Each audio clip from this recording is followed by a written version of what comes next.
Olá, pessoal. Espero que estejam todos muito bem. Dando início aqui ao nosso terceiro dia do nosso webinar de gestão online para instituições. Hoje, um bate-papo um pouquinho diferente do convencional, ainda mais, né, fugindo um pouquinho mais do convencional. Nós temos aqui meu amigo Rodrigo Schilling, da eForte Brasil, daqui a pouquinho, da eForte Brasil, fábrica de negócios, né, Rodrigo? É verdade, é verdade. Mas calma aí que eu vou te apresentar daqui a pouquinho, tá? Primeiro eu tenho que fazer as considerações iniciais. Não Então tá bom. esquecer, tá? Não esquecer de ativar o sininho aí para receber as notificações, curtir o nosso vídeo, dar aquele likezinho, inscrever no nosso canal para receber as notificações. Durante essa semana já passou por aqui o pessoal da Resultados Digitais, nossa querida Juliana, ontem o Tadeu falando sobre contabilidade, hoje o Rodrigo falando sobre inovação para instituições. Amanhã nós teremos a Juliana Vilela de São Paulo, diretamente de São Paulo, para falar um pouquinho para a gente sobre a organização de eventos. E, para fechar, a gente encerra a semana com a parte de planejamento. Então, conteúdo não vai faltar aí durante essa semana, né? Bastante conteúdo para a gente trocar algumas ideias. Rodrigo, você não é novidade aqui no canal, já passou por aqui outras vezes, né? Mas muita gente que se inscreveu ainda não te conhece. Conta para a gente um pouquinho sobre quem é o Rodrigo, quais são os desafios, as motivações de vida, o que é Forte Brasil, a fábrica. Fala o que você quiser aí para a gente. Conta um pouquinho sobre você. Bacana, bacana, Anderson. Já tô então figura carimbada, é isso? É isso aí. Pessoal, sejam todos muito bem-vindos, né? Para mim, particularmente, é sempre uma honra compartilhar o conhecimento. Então, como o Ederson colocou, o meu propósito de vida é justamente esse, compartilhar o conhecimento, deixar o conhecimento como legado de vida, já visto que é o que a gente pode, né, contribuir com, seja com o empreendedorismo, seja com as instituições, empresas privadas e até mesmo dentro da área de educação, né? Atualmente eu estou frente a dois negócios, a Fábrica de Negócios é uma alavancadora sediada aqui em Blumenau, Santa Catarina. Então a gente tem hoje 10 empresas aqui sediadas, em 37 operários, né? Operários um modo carinhoso de a fábrica, né? Então tem todo um endomarketing interno, uma comunicação interna voltada à fábrica de negócios. A fábrica de negócios vai fazer agora 3 anos em novembro. A gente trabalha, obviamente, encurtando a jornada empreendedora. E o primeiro negócio é a eForte Brasil. A eForte Brasil é uma empresa de inspiração e transformação de negócios. A gente trabalha também com consultoria, mas consultoria voltada para transformação digital. A ideia aqui é a gente alavancar e potencializar médias e grandes empresas por meio da inspiração de pessoas. A eForte Brasil já está ficando um pouquinho mais velha. Ela, em janeiro agora de 2020, faz, né? Então, desde 2016, a gente fez a separação dos negócios. A fábrica atuando em startups e em pequenos negócios, a eForte Brasil atuando em médios e grandes negócios. E o Rodrigo hoje atua muito mais esses dois negócios na questão de estratégia, mas o meu tempo hoje é maior palestrando, facilitando workshops, treinamentos e, obviamente, nunca parar de estudar, né? Atualmente eu estou mestrando em administração e minha linha de pesquisa é justamente o que a gente vai falar hoje, inovação, né? Que Então, legal. isso que a gente vem estudando aí um bom tempo. Legal, Rodrigo. Bacana demais, cara. Muito legal. Vamos começar então com o pé direito aqui. Vamos conceituar a inovação para a galera, né? Inovação, aquela confusão, aquela famosa confusão, né? Sou criativo, sou inovador. Conceitua para a gente a inovação, Rodrigo. Muito bom, Ederson. Então, assim, pessoal, é uma confusão muito grande que as pessoas fazem, né? Sobre criatividade e inovação. O fato é, todos nós nascemos criativos. Todos, sem exceção, né? O que faz alguns ser mais criativos do que os outros é conforme foi a educação que você recebeu. Então, por exemplo, a gente ouve muitos pais, os avós, enfim, quem os criou, dizendo põe a mão na tomada, não come sobremesa antes do almoço, não faz aquilo, não faz aquilo. Ou seja, esses nãos acabam trazendo alguns preconceitos e a criatividade começa a ficar limitada. Então, se todos nós temos criativos, né, a base da inovação é a criatividade. Então, não adianta a gente pensar em inovação sem pensar em criatividade. Agora, é muito importante dizer o seguinte: a inovação é uma ideia bem-sucedida. A pessoa que diz para mim o seguinte: Rodrigo, eu tive uma ideia, né? Eu tenho uma ideia, né? Pois é, o problema, ter a ideia é ser criativo, não necessariamente ser inovador. Uma ideia bem-sucedida, sim, aí é inovação. Ter ideia é criativo, e aí a gente pode dizer que a pessoa é um inventor. E não necessariamente todo invento, né, Ederson, ele é passivo de ser utilizado, né? Ou seja, a gente precisa ter, de fato, a inovação, que é as pessoas utilizarem, as pessoas verem valor naquela sua ideia, naquilo que você. Ah, legal, Rodrigo. Muito legal esse conceito, porque eu acho que isso aí vem de encontro ao nosso próximo assunto aqui, que é em relação à complexidade, né? Porque a gente tem o péssimo hábito de considerar a inovação algo estratosférico, complexo, que somente a NASA ou alguém de fora, inovação não precisa ser complexa, né? Isso não é uma verdade absoluta, né? Não, e assim, Anderson, quanto mais simples a gente for no desenvolvimento de soluções, né, inovadoras, mais fácil a gente vai conseguir capturar a atenção dos usuários, dos nossos clientes, daqueles que de fato se utilizam dessa nossa inovação. E aí aqui vem um negócio muito bacana, porque normalmente as pessoas atrelam inovação a desenvolver algo novo, né? Eu preciso criar um novo produto, ou eu preciso criar um novo serviço. E não, aí está algo equívoco também, porque a inovação ela pode ser uma inovação incremental, ou seja, a partir de uma base já solidificada ou um conceito já existente no mercado, você pode incrementar componentes, ajustes, ao ponto de, sim, de fato, você ter um processo inovador, né? Simplesmente a forma de fazer diferente, o processo da sua empresa, da sua instituição, é uma forma de você se considerar, sim, inovador. A inovação está muito ligada à percepção, ou seja, o quão é o valor dado para aquele que usa ou aquele que compra.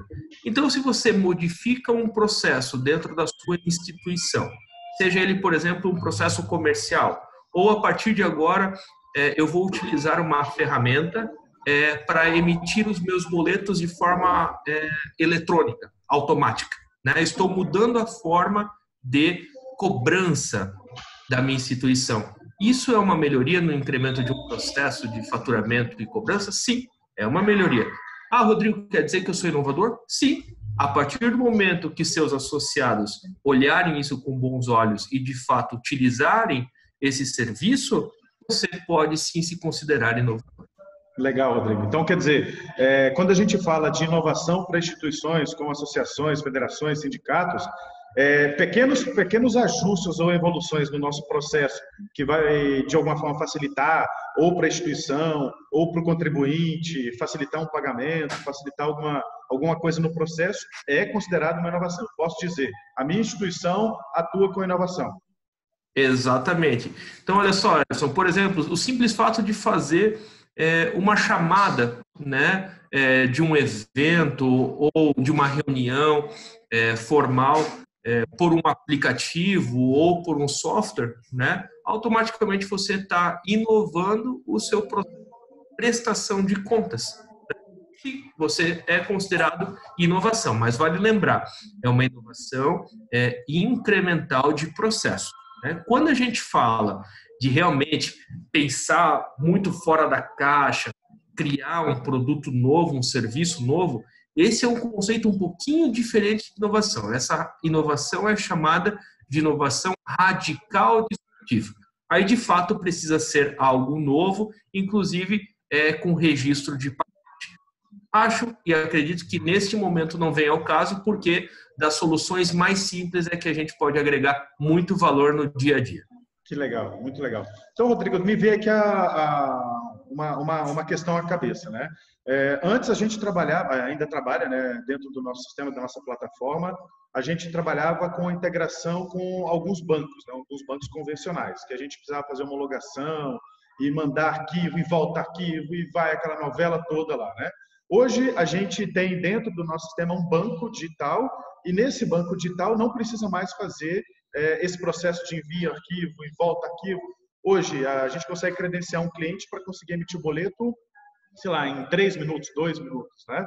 E com um botãozinho dentro do sistema, ele faz arquivo, remessa, já aparece o pagamento, tudo de forma automatizada. Esse foi um processo de inovação que nós fizemos aqui dentro? Esse foi um processo de inovação incremental, porque tu fez, aí, obviamente, da tecnologia ao teu favor, né? E aí, a tecnologia não apenas no software, no produto, junto ao mercado, mas também a tecnologia embarcada junto com esse banco digital. Ou seja, a dependência que você tem positiva desse banco digital integrada ao seu sistema faz com que a plataforma que você entregue para as instituições seja uma plataforma de inovação incremental em processos de transação bancária, de conciliação, de faturamento e assim por diante. Legal. Aí, somado a tudo isso, a gente foi lá e criou lá um exemplo, né? A gente criou um formato novo de recebimento via cartão de crédito. Então, foi mais uma inovação incremental dentro de um processo que já tinha sido inovado uma vez. É mais ou menos por aí, né? Exatamente. A partir do momento que, por exemplo, o associado dessa instituição, né, se utiliza, inclusive, desse serviço, veja você, né, a gente está falando aqui de 3 grandes partes no processo. A gente tem você disponibilizando, você, a Raiz Gestor, disponibilizando toda a plataforma tecnológica, a solução para as instituições. Nós temos a instituição e o associado, né? Então, você, como Raiz Gestor, está entregando valor não à instituição, e sim ao associado. Então, veja o como é importante a própria instituição se fazer valer deste benefício. Porque esse benefício não é um benefício diretamente atrelado à instituição, e sim aos associados que ela tem. Então, está entregando facilidade. Essa facilidade é uma facilidade de uso, nesse caso, pagamento. Tá, e ainda, voltando ao conceito que você deu para a gente lá no início, se a gente criasse todo esse mecanismo super ótimo dentro do sistema e não tivesse aderência no mercado, ou seja, os nossos clientes não estivessem interessados em utilizar, nada adiantaria esse processo que a gente considera como inovador, né? Exatamente. Se nesse processo todo a instituição ou o associado não utilizassem e não olhassem com bons olhos, não olhassem com proposta de valor, com valor, não passaria de uma bela ideia da Raiz Gestor, né? E aí a gente volta ao conceito original. Essa ideia consideraria vocês não inovadores e sim inventores, né? Legal, muito legal. Rodrigo, agora beleza. O pessoal que nos assiste, normalmente, eles pedem para a gente ser muito prático, né? São pessoas bem resolvidas, já estão com maturidade um pouquinho legal, eles querem coisas práticas, querem exemplos, querem como é que eu vou desligar, vou assistir vocês, legal, mas no dia seguinte, como é que eu vou colocar alguma coisa em prática? E aí eu te pergunto, inovação, ela tem processo? Como é que eu faço? Como é que eu inicio? Tem algum passo a passo? Como é que funciona isso no dia a dia das instituições? Assim, um negócio importante é a gente deixar claro que a inovação, ela não é de uma área, né? Então, assim, muitas empresas grandes, né? Não vamos falar agora só de instituições, mas muitas criam áreas de pesquisa e desenvolvimento, o antigo P&D, né? Pesquisa e desenvolvimento, né? Para realmente fazer pesquisas e desenvolver novas soluções. O fato é, a inovação está dentro da cabeça das pessoas. Por quê? Porque a criatividade vem das pessoas, vem do universo mental das pessoas. O que você precisa fazer dentro da sua instituição é estabelecer um processo, sim, de inovação, ao ponto de capturar ideias. Porque, num primeiro momento, esta é a boca do funil. Vamos pensar num funil, num coador de café, né? Para que a gente possa ter uma solução simples e implementada, seja um reajuste de processo, seja a implementação de uma ferramenta tecnológica ou até mesmo a criação de um novo serviço e produto, a gente precisa coletar ideias, coletar insumos. Então, lá na boca do funil, a primeira fase é justamente incentivar as pessoas a colaborarem com ideias. Então, esse é o primeiro passo, esse é a primeira etapa do processo de inovação, coletar ideias. Entendi, legal. Aí, beleza, eu fui lá, esse processo, quem que participa desse processo? Diretoria, executivo, colaboradores, quem que tem que participar desse processo? Os associados, quem participa desse processo? Bacana, Ederson, muito legal. Aqui a gente deixa aberto mesmo, ou seja, tem que entrar um torró de parpite, que nem diz o outro, né? Então, assim, quanto mais pessoas colaborando, melhor. A gente não deve limitar essa boca do funil. Por quê? As limitações elas vão acontecer ao longo deste funil. Ou seja, para cada uma das fases, a gente vai incrementando alguns critérios, até mesmo para ver se aquela ideia não passa de uma ideia ou se de fato é uma inovação que é passivo de ser implementada. Nessa boca do funil, nessa primeira fase, deixe aberto. Presidência, conselho, associados, ou seja, o importante aqui é ter uma forma de registro dessas ideias, né? Manter o histórico, manter a origem dessa ideia, até mesmo para que na hora que for executada ou até mesmo descartada, a pessoa que sugeriu possa ser informada, ou do descarte ou da evolução. E ainda mais, se for da evolução, essa pessoa precisa acompanhar, precisa fazer parte desse processo ao ponto de contribuir. Importante e fundamental nessa etapa inicial do funil é trazer também o associado. Por quê? Porque aí a gente vai trazer o foco do cliente, ou seja, entender o que de fato o associado enxerga como proposta de valor. Entender o que de fato faz o associado ser ligado àquela instituição. Quais são os seus diferenciais? O porquê ele está lá todo dia? E aí, a ideia aqui é ouvir mesmo ele, nesse primeiro momento, como associado, mas muito mais ao ponto de contribuir com melhorias diárias no processo, na entrega do serviço, na entrega do produto. Legal, muito legal esse seu exemplo, porque ele é muito pontual, né?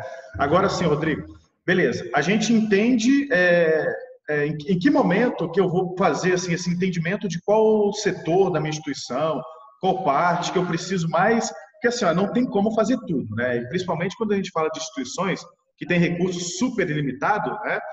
Eu vou ter que fazer escolhas, né? E fazer escolhas significa, bom, eu vou ter que pegar agora o setor, por exemplo, agora o setor financeiro da minha instituição, ou o setor de relacionamento, ou o setor... eu vou ter que escolher por qual caminho começar, né? Então, quer dizer, eu vou ter que priorizar aonde que eu vou aplicar esse processo de inovação primeiro, né? Então, isso faz parte do processo também? Faz. É bem salutar essa tua dúvida, Ederson. E, obviamente, deve ser a dúvida de alguns que estão nos assistindo. O importante aqui, na segunda fase do funil, é a gente identificar aonde podemos agregar mais valor. Então, se a gente falar, por exemplo, de uma indústria, né? Depois a gente já vai falar de instituição, para a gente fazer uma analogia. Se a gente falar de uma indústria, um dos processos core do negócio, ou seja, um dos processos estratégicos do negócio, é a linha de operação, é a linha de fabricação, como também é a linha de compra de insumo, compra de matéria-prima, né? Ou seja, esses dois setores dentro de uma indústria são setores extremamente estratégicos, porque mexe diretamente no valor do produto final, né? E, obviamente, mexe na quantidade produzida e entre estoque, assim por diante. Quando a gente fala de instituição, acredito eu que a área de relacionamento, a área comercial, a área de contato com o associado é muito importante. Obviamente, também a parte de faturamento, a parte de cobrança e inadimplência, né? Então, essas duas áreas, eu diria, a área administrativa financeira e a área de relacionamento comercial para a instituição deveriam ser áreas preservadas dentro do funil de criatividade e inovação. Ou seja, aquelas ideias que não estão diretamente ligadas a esses dois grandes eixos, neste primeiro momento, quem tudo quer, nada tem. Então, eu particularmente priorizaria ideias nesses dois grandes eixos. Eixos de relacionamento comercial e no eixo administrativo financeiro para as instituições. Legal, Rodrigo. Como é que é a frase? Quem tudo quer, nada tem? Quem tudo quer, nada tem. A gente Legal. precisa comer algo, né? Muito bom, muito bom. Tá, beleza. Então é o seguinte, a gente já entendeu que é muito simples, que é para todo mundo, que o processo é tranquilo. E a grande pergunta, inovar é caro, Rodrigo? Pois é, essa é uma pergunta bem interessante, Anderson. Não desde que você trabalhe com simplicidade. Tá? Por que eu digo que não? Quando a gente fala, né, isso é bem bacana porque remete o nosso pensamento para aquilo que a gente estava discutindo anteriormente. Quando a gente fala de uma inovação digital, disruptiva, sim, ela exige muito tempo, ela exige muita pesquisa, ela exige muito esforço, muito teste de mercado, e aí você vai criar um novo conceito, um novo olhar sobre aquele produto e serviço. Essa sim é cara, tá? Essa sim não é fácil, inclusive, ela é complexa. Agora, quando a gente fala de inovação incremental, aquilo que a gente havia falado, eu pego algo que já existe e melhoro e adapto e entrego valor para aquele que usa ou aquele que paga, essa se torna muito barata. Quando eu digo barata, obviamente precisa de um investimento. Não vamos ser hipócritas e dizer que não, né? Mas o fato ela é implementada sim, com toda certeza. Tá. Rodrigo, normalmente as instituições, a grande maioria das instituições que nos assistem, elas são instituições de pequena para média, né? Tem algumas instituições bem grandes também, que tem uma infra, tem equipe, tem, né, tem uma estrutura um pouco melhor. Mas é possível também, então, diante de tudo que você está nos dizendo, que é possível inovar sem eu ter uma equipe dedicada, né? Porque a grande maioria das instituições, o cara lava, passa, cozinha e ainda, né, é o famoso faz tudo, né? É verdade. E aí tu pensa comigo, Ederson, olha só, vamos supor, né? Se a gente quer começar a pensar de forma diferente e de fato a inovar dentro da nossa instituição, a gente viu agora anteriormente que o primeiro passo é a gente capturar ideias, né? Poxa, ao capturar ideias a gente pode fazer isso com post-it, com cartolina e post-it, né? Ou, obviamente, a gente pode fazer isso dentro da planilha, usando um software de planilhas eletrônicas, que existem softwares gratuitos ou softwares pagos. A gente pode fazer isso com ferramentas gratuitas de mercado. Então, assim, existem várias opções para você implementar a primeira boca do processo de inovação, inclusive soluções gratuitas. Por isso que eu digo, é simples? É barato? Sim, basta querer. Obviamente, quanto mais automatizado os nossos processos, mais fácil é a gestão, menos custos a gente terá de mão de obra, de trabalho operacional e assim por diante. Mas o fato é possível fazer da forma mais simples possível. Inclusive, se vocês tiverem acesso, e com certeza têm acesso a conhecimento fora do vídeo, aqui vocês podem pegar grandes cases de inovação que começaram com desenhos.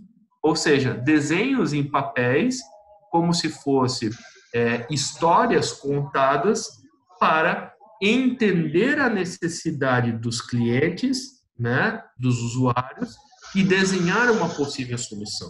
Então, não precisa sair investindo horrores em tecnologia, em software, enfim, né? A gente parte do princípio que precisa ser simples e, ao mesmo tempo, precisa engajar as pessoas.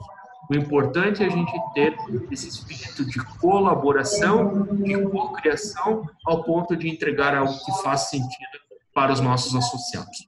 Bacana, Rodrigo, muito legal. Então, a gente está entendendo que assim, ó, inovação é para as instituições, né? Tá bem claro isso, que inovar não é complexo, é para a instituição, é para todo mundo. E eu esqueci de te questionar sobre a metodologia do Lego, né? O Rodrigo é são poucas pessoas no Brasil, né, com essa metodologia do Lego Series. A gente agora em novembro vai formar mais 15 pessoas, né? A metodologia do Lego, ela trabalha a base da inovação, que é a criatividade, né? Então, para aqueles que quiserem entender um pouquinho mais, Lego mesmo onde a gente utiliza o Lego não como um brinquedo, e sim como uma ferramenta para a criatividade, ao ponto de resolver problemas complexos. Tá? Aqui entra 2 pontos. No Brasil, Ederson, a gente 92 pessoas apenas. Quantas? Né? 92 pessoas que podem trabalhar com o método. No mundo, somos em 5.004 pessoas, né? E no mundo existem 12 trainers. O método ele é diferenciado porque ele trabalha com o conceito mente e mãos, né? Ou seja, 80% das nossas células cerebrais estão na nossa palma da mão. Então, por isso que quando a gente faz academia, por isso que quando a gente, tu, né, Ederson, dá soco no saco lá que eu vejo, a gente põe as mãos na terra, ou faz qualquer tipo de trabalho artesanal, a gente se desconecta. A gente entra no que a gente chama de estado de flow. E a partir do momento que a gente desconecta, a gente consegue, com as mãos e acesso aos blocos, traduzir o que está aqui em construções em terceira dimensão. Então, a partir daí, a gente começa a trabalhar, obviamente, com perguntas abertas ou desafios, ao ponto de solucionar problemas. Então, é por isso que se utiliza o método Lego Serious Play. Não é um método novo, é um método que nasceu em 95, né? Mas é um método, até mesmo por ser difícil, não digo difícil a certificação, mas ela exige uma certa dedicação, e a compra de peças não é barata, ela acaba sendo um método um pouco ainda utilizado. Muito né? legal. Hoje a gente utiliza o método aí para desenhar processos de inovação, desenhar novos produtos, novos serviços.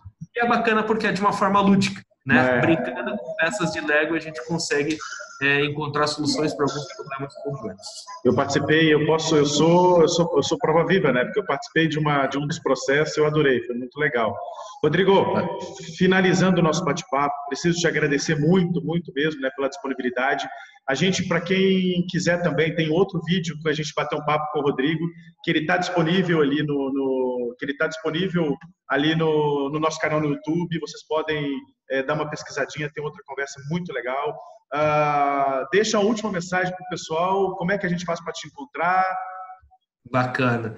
Ederson, primeiro agradeço a você, a Rai Gestor, pelo convite, às nossas instituições, né, aos nossos ouvintes. Isso, exato. Compartilhar conhecimento sempre é muito nobre. Eu gostaria de sugerir a todos uma leitura, inclusive de um artigo que eu fiz, das competências do profissional do futuro. É bacana porque é um olhar para 2023. Tá? Se der um Google lá, Profissionais do Futuro HSM, foi publicado na HSM, né? Vocês vão achar. E a dica final é: pensem de forma simples. Não entendam a inovação como algo caro, como algo surreal, que não dá para fazer, que eu preciso de uma equipe, eu preciso criar algo totalmente novo. Não. Pensem a forma e a ótica pela qual vocês enxergam as coisas. E permitam-se sentar ao lado do associado e enxergar o que de fato faz a diferença para aquele associado no dia a dia. Tenho certeza que vocês encontrarão soluções simples e que terão de fato diferença frente às demais instituições. Muito legal, muito legal. A gente vai deixar todos os contatos do Rodrigo aqui no comentário também, LinkedIn, as redes sociais da fábrica, da Eforte, os dele pessoal também, para vocês entrarem em contato e fazerem perguntas. Espero que vocês tenham gostado, pessoal. Um grande abraço e até a próxima. Um abraço.